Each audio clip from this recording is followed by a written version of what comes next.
സങ്കീർത്തകൻ പറയുന്നു, കർത്താവ് നീതിമാനെയും ദുഷ്ടനെയും പരിശോധിക്കുന്നു, എന്നാൽ അക്രമം ഇഷ്ടപ്പെടുന്നവനെ അവിടുന്ന് വെറുക്കുന്നു.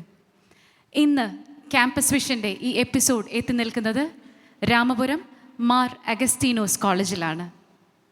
ഞങ്ങളുടെ എല്ലാ പ്രേക്ഷകർക്കും ക്യാമ്പസ് വിഷൻ്റെ പുതിയൊരു അധ്യായത്തിലേക്ക് സ്വാഗതം.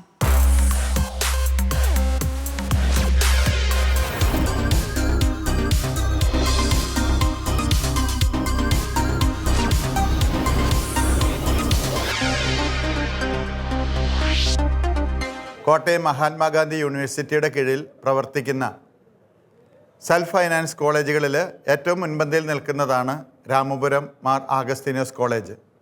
കഴിഞ്ഞ 27 വർഷങ്ങൾക്കുള്ളിൽ ഏതാണ്ട് 104 റാങ്കുകൾ ഈ കോളേജിലെ സ്റ്റുഡൻസ് നേടിയെടുക്കുകയും വിവിധ സ്ഥാപനങ്ങളിൽ പ്രത്യേകമായിട്ടുള്ള ജോലികൾ അവർക്ക് നേടിയെടുക്കാനായിട്ട് സാധിക്കുകയും ചെയ്തിട്ടുണ്ട്.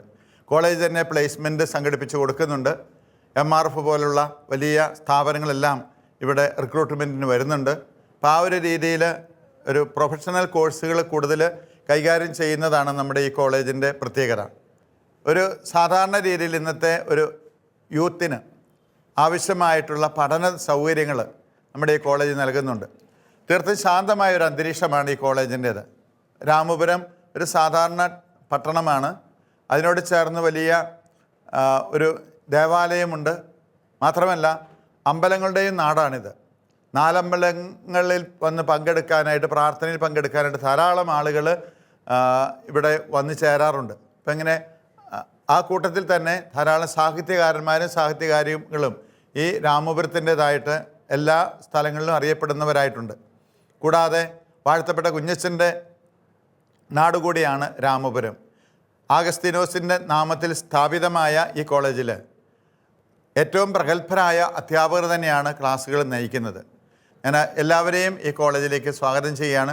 വിവിധങ്ങളായിട്ടുള്ള പാഠ്യേതര പ്രവർത്തനങ്ങളെല്ലാം സമയാസമയങ്ങളിൽ നമ്മുടെ കോളേജിൽ നടത്തി കൊടുക്കുന്നുമുണ്ട്. ഇവിടെ വരുന്ന കുട്ടികളെല്ലാം വളരെ സാറ്റിസ്ഫൈഡ് ആണ് അവരുടെ പ്രവർത്തനങ്ങളിലും പഠനത്തിലും, അതുപോലെ തന്നെ അവർക്കുള്ള പ്ലേസ്മെൻറ്റിൻ്റെ കാര്യത്തിലുമെല്ലാം.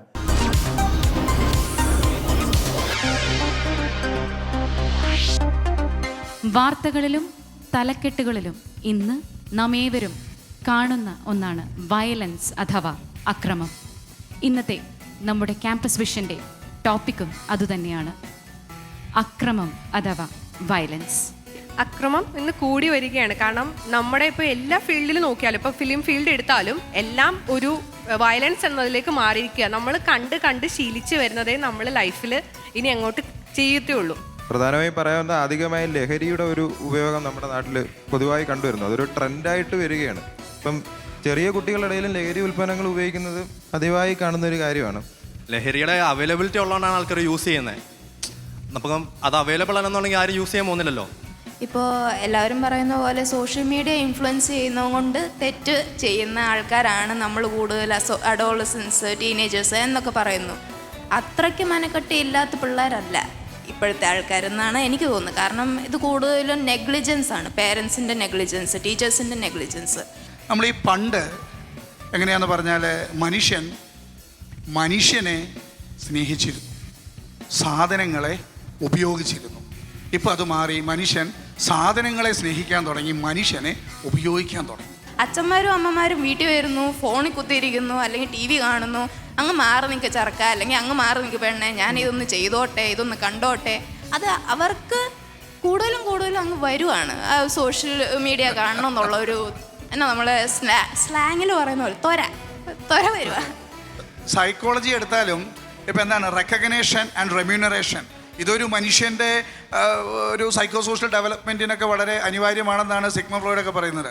കൃഷ്ണവേണി പറയുന്നതിലേക്ക് തിരിച്ചു വരുമ്പോൾ എനിക്ക് തോന്നുന്നത് ഫ്രോയിഡിൻ്റെ തിയറിയേക്കാളും ഇച്ചിരി കൂടെ ബ്യൂട്ടിഫുൾ ആണെന്ന് എനിക്ക് തോന്നുന്നത്. കാരണമുണ്ട്, കിട്ടേണ്ട സ്നേഹം കിട്ടേണ്ടവരിൽ നിന്ന് കിട്ടേണ്ട സമയത്ത് കിട്ടണം, ഇല്ലെങ്കിൽ ഇത് തപ്പിപ്പോവും. ഇത് തപ്പിപ്പോകുമ്പോൾ എവിടെ നിന്നെങ്കിലും ലഭിച്ചാൽ ആര് കൊടുക്കുന്നോ വൈകാരികമായിട്ട് അയാളുടെ അടിമയായിട്ട് മാറും. അത് അയലോക്കത്തുള്ള ആളാണെങ്കിലും, എന്നും യാത്ര ചെയ്യുന്ന ബസ്സിൻ്റെ ജീവനക്കാരനാണെങ്കിലും, ബെസ്റ്റി ആണെങ്കിലും, കഞ്ചാവ് കൊടുക്കുന്ന ആളാണെങ്കിലും, കാമുകനാണെങ്കിലും, അധ്യാപകനാണെങ്കിലും വൈകാരികമായിട്ട് അവരുടെ അടിമയായിട്ട് മാറിയാൽ അവർ പറയുന്നത് ചെയ്യാൻ തുടങ്ങും. എനിക്ക് തോന്നുന്നത് കേരളത്തിൽ ഏറ്റവും കൂടുതൽ വയലൻസ് നടക്കുന്നത് ഇതിങ്ങനെ അധികാരവും സ്വാധീനമുള്ള ചില ആൾക്കാർ അവരുടെ സ്ഥാനങ്ങളൊക്കെ നിലനിർത്താൻ വേണ്ടി ചെറുപ്പക്കാരെയൊക്കെ ഉപയോഗിക്കുന്നുണ്ടോ എന്നൊക്കെ. എൻ്റെ നെക്സ്റ്റ് പോയിന്റ് അതായിരുന്നു. അതിനു മുമ്പ് ഫ്രോയിഡിനെക്കാളും നല്ല തിയറി പറഞ്ഞ കൃഷ്ണവേണിക്ക് നമ്മളൊരു കയ്യടി കൊടുത്തില്ല. തീർച്ചയായിട്ടും. Thank you so much. അലീനയുടെ, ആൻഡ്രിയയുടെ, കൃഷ്ണവേണിയുടെ, ശ്രീജിത്തിൻ്റെ ഒക്കെ ക്യാമ്പസിൽ നിൽക്കുമ്പോൾ എന്താ നിങ്ങളുടെ ഭാഷ പറഞ്ഞൊരു വൈബൊക്കെ ഉണ്ടെന്നാണ് ഞാൻ കരുതുന്നത്. ഓക്കെ, നമുക്ക് വൈബുണ്ട് എന്നാണല്ലേ? തീർച്ചയായിട്ടും. സർ ഇപ്പോൾ പറഞ്ഞ കാര്യം, അധികാരികളും സമൂഹവും ഒക്കെ യുവതലമുറയെ ഒരു ആയുധമാക്കി മാറ്റുന്നുണ്ട്. അത് പലപ്പോഴും ഡ്രഗ്സ് കൊടുത്ത് അവർ തന്നെ പ്രൊവൈഡ് ചെയ്യുന്നുണ്ട്. ഇപ്പം ശ്രീജിത്ത് പറഞ്ഞൊരു കാര്യമുണ്ട്, ഇതിൻ്റെ അവൈലബിലിറ്റി ഒരു പ്രശ്നമാണ്. ഇത് അവൈലബിൾ ആക്കുന്ന ആൾക്കാരെ പിടികൂടുന്നുണ്ട്, പക്ഷേ തക്ക ശിക്ഷയോ നടപടിയോ എടുക്കുന്നുണ്ടോ എന്നുള്ളതൊരു ചോദ്യമല്ലേ സർ? അത് നമുക്ക് ആദ്യം ഇവരോട് ചോദിച്ചിട്ട് സാറിൻ്റെ ഒരു അതെ ഞാൻ ഒരാളെ ചൂണ്ടിക്കാണിക്കട്ടെ. തീർച്ചയായിട്ടും. സാറിൻ്റെ ബാക്കിൽ സെക്കൻഡ് റോയിൽ ആദ്യം ഇരിക്കുന്നയാള് വരൂ ജിൻസൺ. ഇപ്പം നമ്മുടെ ഇവിടെയുള്ള രാഷ്ട്രീയ പാർട്ടികളാണെങ്കിലും അവരുടെ സ്റ്റുഡൻസിൻ്റെ തന്നെയുള്ള ഓരോ പാർട്ടികളാണെങ്കിലും പല രീതിയിലുള്ള ഇൻഫ്ലുവൻസ്, അതായത് ആക്രമണം പോലെയുള്ള കാര്യങ്ങളെ പ്രോത്സാഹിപ്പിക്കുന്നുണ്ട്. അതായത് ആക്രമണത്തിലൂടെ എല്ലാ കാര്യങ്ങളെയും എതിർക്കുക എന്നുള്ള ഒരു രീതിയിൽ. അപ്പം ഇതെല്ലാം ഒരു ആക്രമണ രീതിയിലൂടെ മുമ്പോട്ട് പോകാതെ നിയമത്തിൻ്റെയോ അല്ലെങ്കിൽ മറ്റ് രീതിയിൽ അഭിപ്രായ സ്വാതന്ത്ര്യം ഇല്ലെന്നല്ല, പ്രകടിപ്പിക്കുന്ന രീതിയിൽ പ്രകടിപ്പിക്കണം, അല്ലാതെ ആക്രമണത്തിൻ്റെ ഒരു രൂപത്തിൽ പ്രകടിപ്പിക്കരുതെന്നാണ് എനിക്ക് പറയാനുള്ളത്. സമാധാന പ്രിയനാണ് എന്ന് തോന്നുന്നു. അതെ, സമാധാനം വേണ്ടേ സർ? തീർച്ചയായിട്ടും സമാധാനം വേണം. അപ്പോൾ എനിക്ക് തോന്നുന്നത് ഇത് ഏതെങ്കിലും ഒരു പ്രത്യേക രാഷ്ട്രീയ കക്ഷിയെ മാത്രം ഫോക്കസ് ചെയ്യേണ്ട കാര്യമില്ല. ഇതൊരു ജനറൽ ഇഷ്യൂ ആണെന്നാണ് കരുതുന്നത്. കേരളത്തിൽ മാത്രമല്ല, ലോകമെമ്പാടും എടുത്താൽ സ്വാർത്ഥതയും ബുദ്ധിയും സ്വാധീന ശക്തിയുമുള്ള ചിലർ ദുർബലരായ ചിലരെ കാലങ്ങളായിട്ട് ഉപയോഗിച്ചുകൊണ്ടിരിക്കുന്നു. ചിലരൊക്കെ ഇരകളായിട്ട് മാറുന്നു, ചിലരുടെയൊക്കെ ജീവിതം അവിടെ തീരുന്നു. ഇത് ഒരു ലോകവ്യാപകമായ ഒരു സിനാരിയോ ആയിട്ട് എടുക്കാം. വയലൻസിൻ്റെ കാര്യത്തിൽ ഇപ്പോൾ എന്താ, പരിഷ്കൃത രാജ്യങ്ങളെന്ന് വിശേഷിപ്പിക്കുന്ന രാജ്യങ്ങൾ മോശമൊന്നുമല്ല. 8ാം ക്ലാസ്സിൽ പഠിക്കുന്ന പയ്യൻ തോക്കും കൊണ്ട് വന്ന് കൂടെ പഠിക്കുന്ന 5-6 എണ്ണത്തിനെ ഷൂട്ട് ചെയ്ത് തട്ടിക്കളയുന്ന വാർത്തകളൊക്കെ നമ്മൾ അറിയുന്നുണ്ട്. അതുകൊണ്ട് ലൈസൻസ് ലീഗലാണ് പലയിടത്തും. തീർച്ചയായിട്ടും. അപ്പോൾ അടിസ്ഥാനപരമായ കാരണത്തിലേക്ക് എത്തി നിൽക്കാനുള്ള ചില കണ്ടെത്തലുകൾ നമ്മൾ നടത്തിയെന്ന് കരുതാം. ഡ്രഗ് ഒരു റീസണാണ്, കുടുംബത്തിൽ നിന്ന് കെയർ കിട്ടാത്തത് ഒരു റീസണാണ്, കുട്ടികളുടെ കൂട്ടുകാരുടെ സ്വാധീനം ഒരു റീസണാണ്, മീഡിയയുടെ ഇൻഫ്ലുവൻസ് അത് വലിയൊരു റീസണാണ്. അപ്പോൾ ഇതിനെല്ലാം ഒരു പെരിഫറൽ സൊല്യൂഷനായിട്ട് ശ്രീജിത്ത് പറഞ്ഞു, നമുക്ക് മനക്കെട്ടി ഉണ്ടെങ്കിൽ ഇങ്ങനെ പിടിച്ചു നിൽക്കാമെന്ന് പറഞ്ഞു. നമുക്ക് ഈ മനക്കെട്ടിയിലേക്ക് വരാം. അങ്ങനെ ഈ അഡോളസെൻ്റ് അല്ലെ ഒരു പിവേർട്ടി തൊട്ട് അല്ലെ ഒരു 10-28 വയസ്സ് വരെ ഉള്ള ഒരു കാലഘട്ടത്തിൽ അങ്ങനെ ഒരു മനക്കെട്ടിയൊക്കെ എല്ലാവർക്കും ഉണ്ടോ? എന്താ നിങ്ങൾ കരുതുന്നത്? സാധിക്കുമോ അങ്ങനെ പിടിച്ചു നിൽക്കാൻ? ഒരു പുതിയ കോളേജിലേക്ക് വരുമ്പോൾ നിങ്ങളോട് ടീച്ചേഴ്സൊക്കെ പറയുന്നു നന്നായി പഠിക്കണം അല്ലേ, നിങ്ങൾ നന്നായി പഠിക്കണം എന്ന് ആഗ്രഹിക്കുന്നുണ്ട്. നന്നായിട്ട് പഠിക്കുന്നുണ്ടോ? ഉണ്ടോ? നന്നായിട്ട് പഠിക്കുന്നുണ്ടെങ്കിൽ എല്ലാവർക്കും നല്ല മാർക്ക് കിട്ടണം അല്ലേ? അപ്പനും അമ്മയൊക്കെ ഒരുപാട് സ്വപ്നങ്ങളൊക്കെ ഉണ്ട്, സ്വപ്നം കാണാനുള്ളൊരു അവകാശവും അവർക്കുണ്ട്. അങ്ങനെയെല്ലാം സ്വപ്നം കണ്ടൊക്കെ ക്യാമ്പസിലേക്ക് പറഞ്ഞു വിടുമ്പോൾ നിസ്സാരം ഒരു ട്രിപ്പ്, ഒരു ടൂറ് കോളേജിൽ നിന്ന് പോയാൽ മതി. ഈ അപ്പനും അമ്മയൊക്കെ പറഞ്ഞ് പഠിപ്പിച്ചിട്ടുള്ള കാര്യങ്ങളെല്ലാം അനുസരിച്ചാണോ നമ്മൾ ടൂറ് പോകുന്നത്? ആണോ? അതെ, ആണ്. എല്ലാവരും ആണോ? എല്ലാവരും അങ്ങനെയാണോ? ശ്രീദേവിക്ക് അങ്ങനെയാണെന്ന് എനിക്ക് മനസ്സിലായി. എല്ലാവരും അങ്ങനെ ആയിരിക്കുമോ? അങ്ങനെയാന്ന് തോന്നുന്നില്ല. എല്ലാവരും അങ്ങനെയാണ് തോന്നുന്നില്ല എന്നാണ് പറഞ്ഞത്. അപ്പം അങ്ങനെ വരുമ്പോൾ നമ്മുടെ മനസ്സിനെയും ഇന്ദ്രിയങ്ങളെയും നന്മയിലേക്കൊക്കെ നന്മയോട് ചേർന്ന് സഞ്ചരിക്കാനൊക്കെ ഒരു കേപ്പബിലിറ്റി കുറവ് എവിടെയോ ഉണ്ട്. ഈ കുറവിനെയാണ് എല്ലാവരും ചൂഷണം ചെയ്യുന്നത് എന്നാണ് ഞാൻ മനസ്സിലാക്കുക.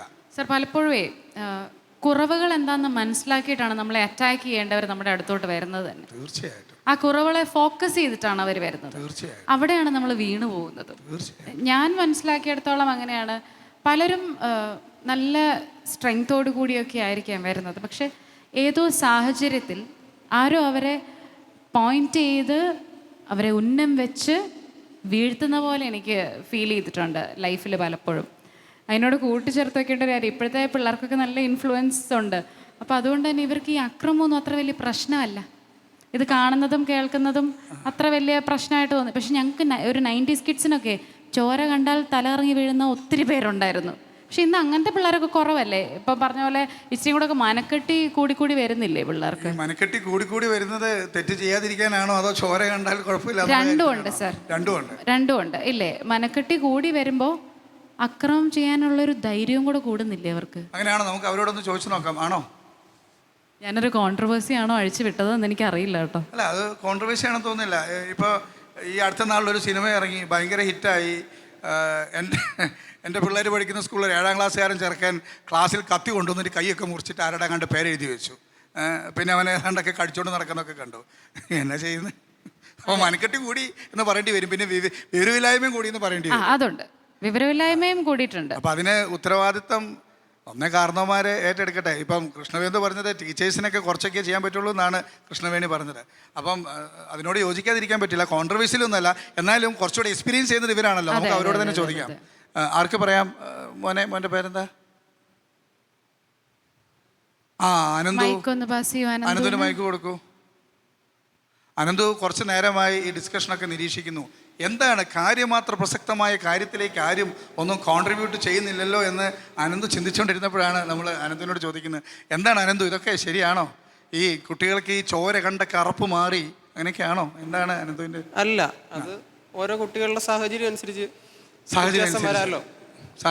വരാം. അപ്പോൾ അനന്തിനോട് ഞാൻ ചോദിക്കട്ടെ, വയലൻസ് അത് വർദ്ധിച്ചു വരികയാണോ അതോ കുറഞ്ഞു വരികയാണോ?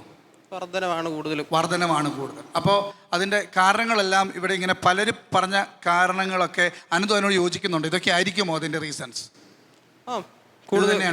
ഭൂരിഭാഗവും.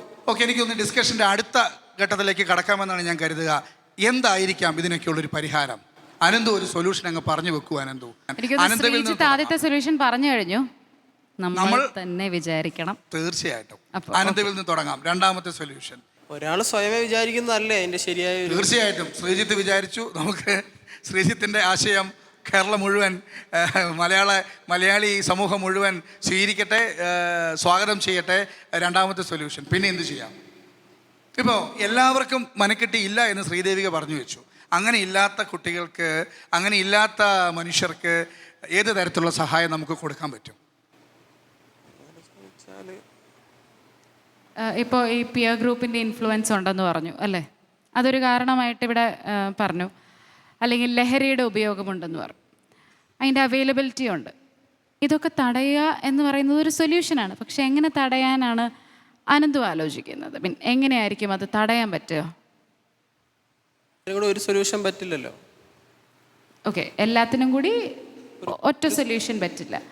ഇപ്പോൾ ലഹരിയുടെ കാര്യത്തിൽ അനന്തുവിൻ്റെ ഒരു വീക്ഷണം എങ്ങനെയാണ്? നമുക്കിതൊന്ന് കുറയ്ക്കണമെങ്കിൽ, ഇപ്പോൾ ശ്രീജിത്ത് പറഞ്ഞ പോലെ എല്ലാവർക്കും മനക്കെട്ടി കുറവായിരിക്കും എന്ന് ദേവിക പറഞ്ഞില്ല, അത് സത്യമാണ്. ഇപ്പം എന്നോടൊരാൾ ഒരു കാര്യം പറയുകയാണെങ്കിൽ എനിക്കതിന് ഫോഴ്സ്ഫുള്ളി ഒരു നോ പറയാൻ ഇച്ചിരി പാടാണ്. അങ്ങനെയുള്ള ഒത്തിരി മനുഷ്യർ ലോകത്തില്ലേ സർ?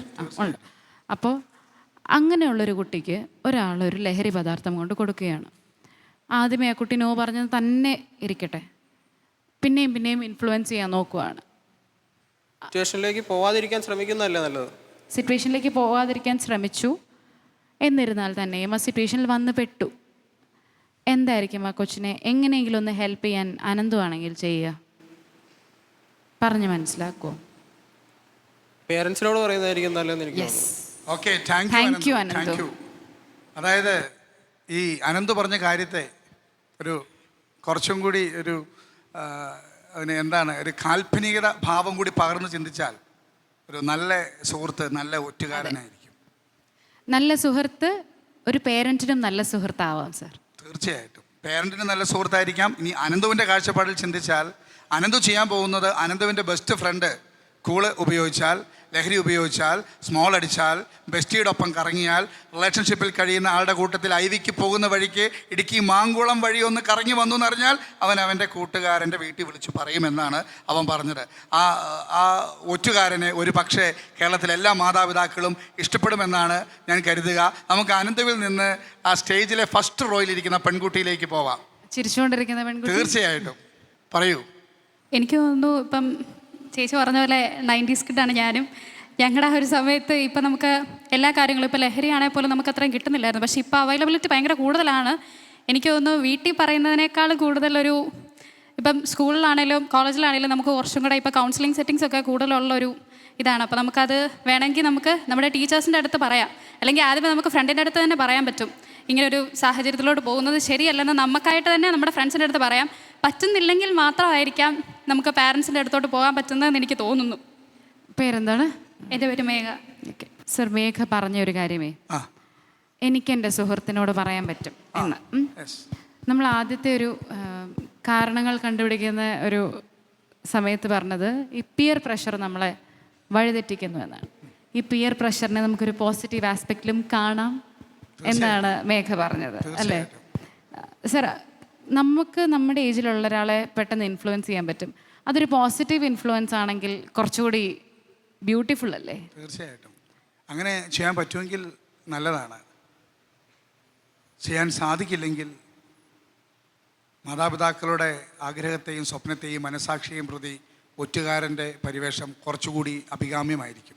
ഇനി ഇതിൻ്റെ മറ്റൊരു തലത്തിലേക്ക് നമ്മൾ സഞ്ചരിക്കുകയാണെങ്കിൽ, നമ്മൾ പല കാരണങ്ങൾ കണ്ടെത്തി പല പരിഹാരങ്ങൾ നിർദ്ദേശിച്ചു. ശരിയായ ഒരു കാര്യത്തിലേക്ക് എത്തേണ്ട സമയമായി എന്നാണ് ഞാൻ കരുതുക. തിന്മ പ്രവർത്തിക്കുന്ന ഏവനും നശീകരണ പ്രവർത്തനങ്ങൾക്ക് നേതൃത്വം കൊടുക്കുന്ന ഏതൊരു വ്യക്തിയും അറിഞ്ഞോ അറിയാതെയോ ഒരു ദുഷ്ടാരൂപിയുടെ പിടിയിലായിരിക്കും.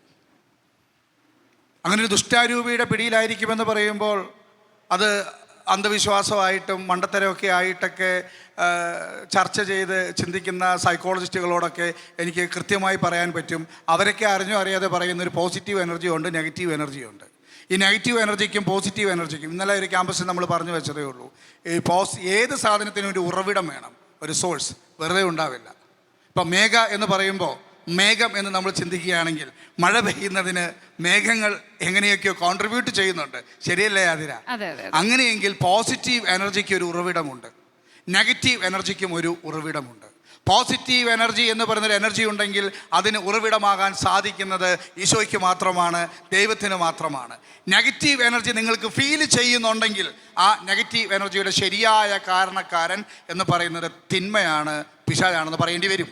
അങ്ങനെയെങ്കിൽ ഒരു മനുഷ്യൻ ആഗ്രഹിക്കുന്ന കാര്യങ്ങൾ ചെയ്യാൻ പറ്റാതെ ആഗ്രഹിക്കാത്ത തിന്മയിലേക്കാണ് അവൻ പോകുന്നതെങ്കിൽ അറിഞ്ഞോ അറിയാതെയോ മാതാപിതാക്കൾ വഴിയോ കൂട്ടുകാർ വഴിയോ അപ്പനും അമ്മയും വഴിയോ സ്വന്തം മനസാക്ഷി വഴിയോ ഏതോ തിന്മയുമായിട്ട് അവനൊരു കോൺട്രാക്റ്റ് ഉണ്ട് എന്നാണ്. സോ ദ ഫസ്റ്റ് സ്റ്റെപ്പ് എന്ന് പറയുന്നത് ആ കോൺട്രാക്റ്റ് ബ്രേക്ക് ചെയ്യണം. എന്നിട്ട് നന്മയുടെ ഉറവിടമായ ഈശോയിലേക്ക് തിരികെ വരണം. അങ്ങനെ ചിന്തിക്കുമ്പോൾ ക്രിസ്ത്യാനികൾക്ക് മാത്രമേ രക്ഷപ്പെടാൻ പറ്റുള്ളൂ എന്ന സങ്കുചിത ചിന്ത ഉണ്ടാവേണ്ട കാര്യമില്ല. ഈശോ എല്ലാവരുടെയും ദൈവമാണ്. അങ്ങനെയെങ്കിൽ ഈശോയിലേക്ക് ചേരുമ്പോൾ റോമ 16:20 സമാധാനത്തിൻ്റെ ദൈവം പിശാചിനെ നമ്മുടെ കാൽ കീഴിലാക്കി തകർത്ത് കളയും. ലൂക്ക 10:19 പാമ്പിൻ്റെയും തേളിൻ്റെയും ശത്രുവിൻ്റെ സകല അന്ധകാര ശക്തികളുടെയും മേൽ ചവിട്ടി നടക്കാൻ നിങ്ങൾക്ക് ഞാൻ അധികാരം തന്നിരിക്കുന്നു. I have given you the authority to tread over snakes and scorpions എന്ന് പറഞ്ഞാൽ ആർക്കും നിഷേധിക്കാനാവാത്ത ആ ശക്തിയോട് ചേർന്ന് നിൽക്കുമ്പോൾ ബലഹീനതകളെ അതിജീവിക്കാൻ പറ്റും. ഇത് നമുക്ക് കൃഷ്ണവേണിയിലേക്ക് തിരിച്ചു വരാം. ഈ ശക്തിയെക്കുറിച്ച് മക്കൾക്ക് പറഞ്ഞു കൊടുക്കേണ്ട ബാധ്യത മാതാപിതാക്കൾക്കുണ്ട്. ഈ ശക്തിയെക്കുറിച്ച് വിദ്യാർത്ഥികൾക്ക് പറഞ്ഞു കൊടുക്കാനുള്ള ബാധ്യത മാനേജ്മെൻറ്റിനുണ്ട്. ഇനി മറ്റൊരു രീതിയിലേക്ക് നമ്മൾ ചിന്തിക്കുകയാണെന്നുണ്ടെങ്കിൽ ഈ ബാധ്യതകൾക്കപ്പുറം ഇപ്പോൾ ചില ഘട്ടങ്ങളിൽ അനാഥത്വം അനുഭവിക്കുന്ന അടുത്ത നാളിലെ ഞാനങ്ങനെ ഒരു ക്യാമ്പസിൽ പറയാൻ പറ്റുമോ, പറഞ്ഞോ എങ്ങനെ ഉൾക്കൊള്ളുമോ എന്ന് എനിക്കറിയില്ല. എന്നിരുന്നാൽ പോലും ഒരു ഹൃദയ ഐക്യം തോന്നുവാണ് നിങ്ങളോടൊക്കെ, അലനോടും ജിസനോടും കൃഷ്ണവേണിയോടും ശ്രീദേവിയോടും ഒക്കെ. അതുകൊണ്ട് തന്നെ ഒരു പ്രത്യേകിച്ച് പരിവേഷമൊന്നുമില്ലാതെ ഒരു കൗൺസിലിംഗ് സിനാരിയോ ഞാനൊന്ന് എക്സ്പ്ലെയിൻ ചെയ്യാം. അടുത്ത കാലത്തൊരു സ്ഥലത്ത് ഒരു പെൺകുട്ടി കൗൺസിലിങ്ങിന് പോയി. അവൾ കൗൺസിലിങ്ങിന് പോയിട്ട് ഈ കൗൺസിലറെ കണ്ടത് അവൾ പൊട്ടിക്കരയാൻ തുടങ്ങി. പൊട്ടിക്കരയാണ്. ഇംഗ്ലീഷും മലയാളം കൂടെ കൂട്ടിയിട്ടൊരു പ്രത്യേക ശബ്ദത്തിലാണ് കരയുക. അപ്പോൾ കരയുന്നതിൻ്റെ ഇടയ്ക്ക് ഈ കൗൺസിലിംഗ് നടത്തുന്ന ആൾ ചോദിച്ചു, സി റിലാക്സ്, വാട്ട്സ് റോങ്?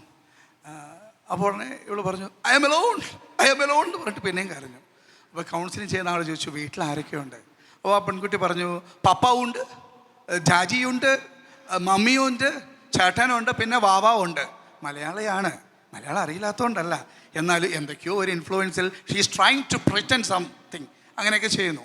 അപ്പോൾ ഇത്രയും പേരുണ്ടായിട്ടും എന്താണ് ഈ കുട്ടി ഐ ആം എലോൺ എന്ന് പറഞ്ഞതെന്ന് കൗൺസിലർ ചിന്തിച്ചു.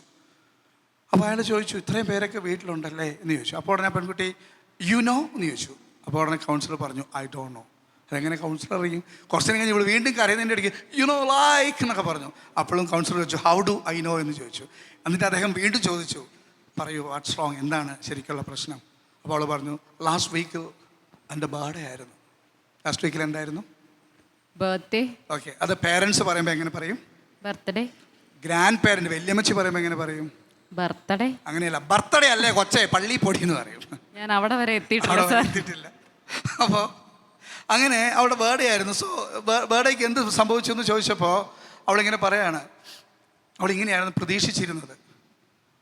രാത്രി 12 മണിക്ക് അലാറം വെച്ച് അപ്പനും അമ്മയും എഴുന്നേൽക്കുന്നു, വാതിൽ തട്ടുന്നു, അവൾ വാതിൽ തുറക്കുന്നു. അപ്പോൾ ഇവരെല്ലാവരും കൂടെ റൂമിലേക്ക് കയറിയിട്ട് ഹാപ്പി ബർത്ത്ഡേ ടു യു. ഉടനെ ഇവിടെ ഞെട്ടിയിട്ട് ഒറ്റ കരച്ചില്ല, കാരണം സർപ്രൈസ് ആണല്ലോ. ആ ഞെട്ടി നിൽക്കുന്ന സമയത്താണ് വാവാവുണ്ട്, അവന് ഇങ്ങനെ ബബിൾസ് എടുത്തിട്ട് ഇങ്ങനെ ഊതുവാണ്, റൂം നിറച്ച് ബബിൾസ്. അപ്പോൾ ചേട്ടനുണ്ട്, അവൻ്റെ ഐഫോൺ എടുത്ത് അത് ഷൂട്ട് ചെയ്യുന്നു. എന്നിട്ട് അവർ സ്റ്റോറി ചെയ്യുന്നു, അവിടെ ഇവിടെയൊക്കെ ഇടുന്നു. ഒരു 250K ലൈക്ക് കിട്ടുന്നു. ഇതാണ് അവൾ വിചാരിച്ചത്. വെരി അൺഫോർച്ചുനേറ്റ്ലി അവളുടെ ബർത്ത്ഡേ ആണെന്നുള്ള കാര്യം എല്ലാവരും മറന്നുപോയി. രാവിലെ എഴുന്നേറ്റപ്പോൾ ആ വെല്ലുമിച്ച് പറഞ്ഞു ബർത്ത്ഡേ അല്ലേ കൊച്ചേ, പള്ളി പൊടി എന്ന് പറഞ്ഞു. അപ്പോൾ ആകെ സങ്കടമായി അവൾ വിഷമിച്ചിരിക്കുമ്പോൾ അവൾക്ക് ഒരു ഫോൺ കോൾ വരികയാണ്.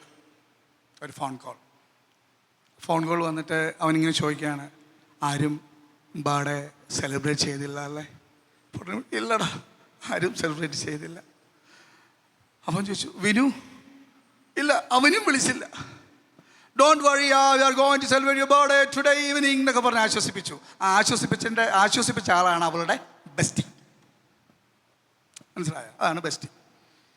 അങ്ങനെ ബെസ്റ്റി കൂട്ടപ്പൻ ആശ്വസിപ്പിച്ചപ്പോൾ അവൾക്കാകെ ബെസ്റ്റിയോട് സ്നേഹമായി, എല്ലാം കൊള്ളാം. അങ്ങനെ അവളെ ഇങ്ങനെ ബെസ്റ്റി ആശ്വസിപ്പിച്ചുകൊണ്ടിരിക്കുന്നതിൻ്റെ ഇടയ്ക്ക് അവളുടെ കണ്ണ് നിറഞ്ഞ് ഇങ്ങനെ ഒഴുകിക്കൊണ്ടിരിക്കുക. ബർത്ത്ഡേ സ്പോയിലായില്ലേ ഇല്ല ഇരിക്കുക. ആ സമയത്താണ് അവളുടെ ആൻറ്റി വീട്ടിലേക്ക് വരുന്നത്. എല്ലാ വീടുകളിലും നന്മയും തിന്മയും കൊണ്ടുവരുന്നൊരു പ്രത്യേക ജീവിയാണ് ആൻറ്റി എന്ന് പറയേണ്ടി വരും. പിള്ളേർ തന്നെ പറയുന്നതാണ് കേട്ടോ. ആൻറ്റി വന്നിട്ട് കണ്ടുപിടിച്ചു കുട്ടിക്ക് ഡിപ്രഷനാണ്. അങ്ങനെയാണ് ആ പെങ്കൊച്ച് കൗൺസിലിങ്ങിന് വന്നത്. 2 തരത്തിലുള്ള കൗൺസിലിംഗ് ഞാൻ ഇൻട്രൊഡ്യൂസ് ചെയ്യുകയാണ്. ഞാൻ എന്തുകൊണ്ടാണെന്നൊരു അല്പസമയം കൂടുതൽ എടുക്കുന്നത്, നിലവിൽ കേരളത്തിലുള്ള എല്ലാ പ്രശ്നത്തിൻ്റെ പരിഹാരമായിട്ട് എല്ലാവരും പറയുന്നൊരു കാര്യമാണ് ഒരു കൗൺസിലിങ്ങിന് വിട്ടാലോ, എല്ലാം ശരിയായല്ലോ. അപ്പോൾ അങ്ങനെ ഒരു കൗൺസിലിങ്ങിന് പോകുന്നു. കൗൺസിലിങ്ങിന് ചെല്ലുമ്പോൾ 2 തരത്തിലുള്ള കൗൺസിലിംഗ് ഞാൻ ഇൻട്രൊഡ്യൂസ് ചെയ്യാം. ഏതാണ് വേണ്ടതെന്ന് നിങ്ങൾ പറയണം. അത് നമ്മുടെ പേരൻസും നമ്മുടെ ടീച്ചേഴ്സും PTA എക്സിക്യൂട്ടീവ് കമ്മിറ്റികളൊക്കെ അറിയട്ടെ. അതിൽ ആദ്യത്തെ കൗൺസിലിംഗ് രീതി ഇതാണ്.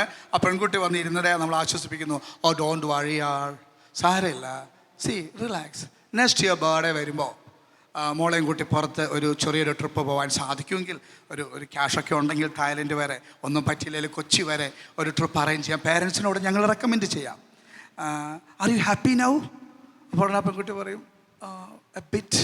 ഓക്കെ, സി നെക്സ്റ്റ് വീക്കിൽ ഒരു സെഷനും കൂടി തരാം. സി അതുവരെ ഇങ്ങനെ നമ്മളെപ്പോഴും പോസിറ്റീവായിട്ടുള്ള കാര്യങ്ങൾ ആലോചിച്ചുകൊണ്ടിരിക്കണം. ഒരു പോസിറ്റീവ് ഫീലിംഗ് കിട്ടാൻ വേണ്ടി അങ്കിളിൻ്റെ തന്നെ 2-3 വീഡിയോസ് യൂട്യൂബിൽ അവൈലബിൾ ആണ്. ലിങ്ക് അയച്ചു തരാം. അതിങ്ങനെ കാണുമ്പോൾ തന്നെ നമുക്കൊരു പോസിറ്റീവ് വൈബ് ഫീൽ ചെയ്യും. 7 ദിവസം കഴിഞ്ഞിട്ട് വരണം കേട്ടോ. ഓക്കെ, സി എനിക്ക് തോന്നുന്നത് ഒരു വലിയ തെറാപ്യൂട്ടിക് സെഷൻ്റെ ആവശ്യമുണ്ടെന്ന് ഞാൻ കരുതുന്നില്ല. She is okay actually, but ഒരു 2 പ്രാവശ്യം വരേണ്ടി വരും. Okay, are you happy? Okay, ഇതൊരു കൗൺസിലിംഗ്. 2ാമത്തെ കൗൺസിലിംഗ് ഇതാണ്. പച്ചീർക്കിലി, മുല്ലവള്ളി, പിന്നെ വള്ളിച്ചൂരൻ, ഇത് 3 കൊണ്ടുവന്ന് ടേബിളിൽ വെക്കുന്നു. എന്നിട്ട് ഈ +1 പഠിക്കുന്ന പെങ്കൊച്ചിൻ്റെ അമ്മയെ നമ്മൾ വിളിക്കുകയാണ്, മമ്മി എന്ന് വിളിക്കുന്നു. അപ്പോൾ സന്തൂർ മമ്മി ഇങ്ങനെ ഓടി വരുന്നു. എന്നിട്ട് ഇതിൽ ഒരെണ്ണം സെലക്ട് ചെയ്യാൻ പറയുന്നു. എന്നിട്ട് ആ പെങ്കൊച്ചിനായിട്ട് 2 തല്ല് കൊടുക്കാൻ പറയുന്നു. ഓക്കെ, 2 തരത്തിലുള്ള കൗൺസിലിംഗ് ഞാനിവിടെ അവതരിപ്പിച്ചു. ഇതിലേതായിരിക്കും ശരിക്കും എഫക്റ്റീവ് എന്നാണ് നിങ്ങൾ കരുതുക? സർ, ഞാൻ മനസ്സിലാക്കുന്നത് ഈ കോളേജിന്റെ വൈസ് ചെയർപേഴ്സൺ ഈ കൂടെ ഉണ്ടെന്നാണ്. ആണോ? യെസ്. എൻ്റെ ചെയർപേഴ്സൺ ആണോ? ചെയർപേഴ്സൺ ആണോ വൈസ് ചെയർപേഴ്സൺ ആണോ? Vice chairperson. മൈക്ക് ഒന്ന് കൊടുക്കൂ. ഒരു യഥാർത്ഥ നേതാവാണ് കണ്ടോ. മുഖ്യധാരയിലേക്ക് വരാതെ അണികൾക്ക് പ്രാധാന്യം കൊടുത്തുകൊണ്ട് മാറി നിൽക്കുന്ന ഒരു ക്വാളിറ്റി ഉള്ളൊരു ലീഡറാണ്. എന്താണ് അദ്ദേഹത്തിൻ്റെ പേര്? എൻ്റെ കുട്ടികളെ വളർത്തുക എന്നുള്ളതാണ് എൻ്റെ എഫിഷ്യൻ ലീഡറുടെ പറയൂ ചെയർപേഴ്സൺ. പേര് പറഞ്ഞിട്ട് തുടങ്ങിക്കോളൂ. എൻ്റെ പേര് ജൂന മരിയ ഷാജി. സാറ് പറഞ്ഞത്, സാറ് 2 രീതിയിലുള്ള കൗൺസിലിംഗ് പറഞ്ഞു, ശ്രദ്ധിച്ചായിരുന്നെന്ന് ഞാൻ വിചാരിക്കുന്നു. സോ അതിൽ ഏതായിരിക്കും കൂടുതൽ എഫക്റ്റീവ് ആകുക എന്നാണ്? അടിച്ചു വളർത്തേണ്ടതല്ലല്ലോ. കുഴപ്പമില്ല, അഭിപ്രായം ചോദിച്ചുള്ളൂ. അടിച്ചു വളർത്തേണ്ടതല്ല, ഫൈൻ. പിന്നെ പറഞ്ഞ് മനസ്സിലാക്കി തെറ്റുകൾ തിരുത്തുന്നതിലാണ് ഞാൻ യോജിക്കുന്നത്. ഓക്കെ. പണ്ടുള്ള കാലത്താണ് ഒന്നും കൂടി കുട്ടികളെ തല്ലി ശിക്ഷണം കൊടുത്ത് വളർത്തുന്ന രീതി. ഇക്കാലത്ത് അധികവും പാരൻസ് ഒപ്പം ഇരുന്ന് സംസാരിച്ചാണ് ഒത്തിരിയേറെ പ്രശ്നങ്ങൾ സോൾവ് ചെയ്ത് കൊടുക്കുന്നത്. ഇപ്പം ഞാൻ ഭാവിയിൽ ഒരു അമ്മയായി കഴിയുമ്പോഴും ഞാൻ എൻ്റെ മക്കളെ തല്ലിയിട്ടല്ല ഒരു കാര്യം പറഞ്ഞ് മനസ്സിലാക്കി കൊടുക്കാൻ പോകുന്നത്. പകരം പറഞ്ഞ് മനസ്സിലാക്കി അവരോട് കൂടി ഇരുന്ന് സംസാരിച്ചിട്ടാണ് എൻ്റെ മക്കളുടെ തെറ്റുകൾ ഞാൻ സോൾവ് ചെയ്ത് കൊടുക്കുന്നുള്ള ഒരു മെൻറ്റാലിറ്റിയാണ് എൻ്റേത്. നമുക്ക് ജുമനയിൽ നിന്ന് എൻ്റെ നേരെയുള്ള പയ്യൻ്റെ അടുത്തേക്ക് വാട്സപ്പ് ജുവനെ പറഞ്ഞപ്പോൾ അവനൊരു ചെറിയ ചിരി ചിരിച്ചു അവിടെ ഇരുന്ന്. എന്താ നിൻ്റെ ഒരു അഭിപ്രായം? തല്ലണോ, തല്ലി വളർത്തണോ, അതോ സ്നേഹപൂർവ്വം ഇങ്ങനെ കൊഞ്ചിച്ച് എന്താ ചെയ്യേണ്ടത്? ശിക്ഷണം കൊടുക്കേണ്ടടുത്ത് ശിക്ഷണം കൊടുക്കണം. കാരണം ഇപ്പം പണ്ടത്തെ കാലത്താണെങ്കിൽ വീട്ടിൽ 5-6 മക്കളുള്ള വീട്ടിലൊക്കെ ആണെങ്കിൽ ചേട്ടനെ തൊട്ട് എല്ലാവർക്കും പേടിയാണ്, അനിയന്മാർക്കെല്ലാം ചേട്ടന്മാരെ പേടിയാണ്.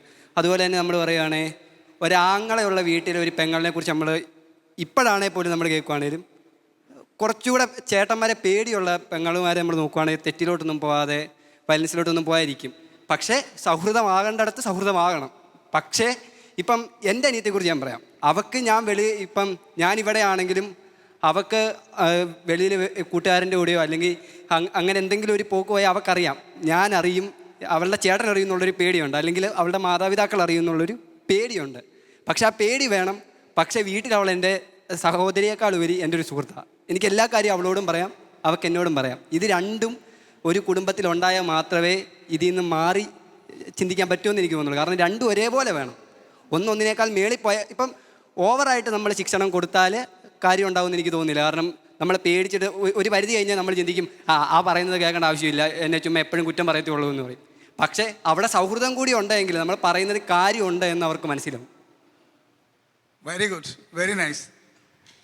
പേരെന്തായിരുന്നു? പേര് ആൽബിൻ. ആൽബിൻ.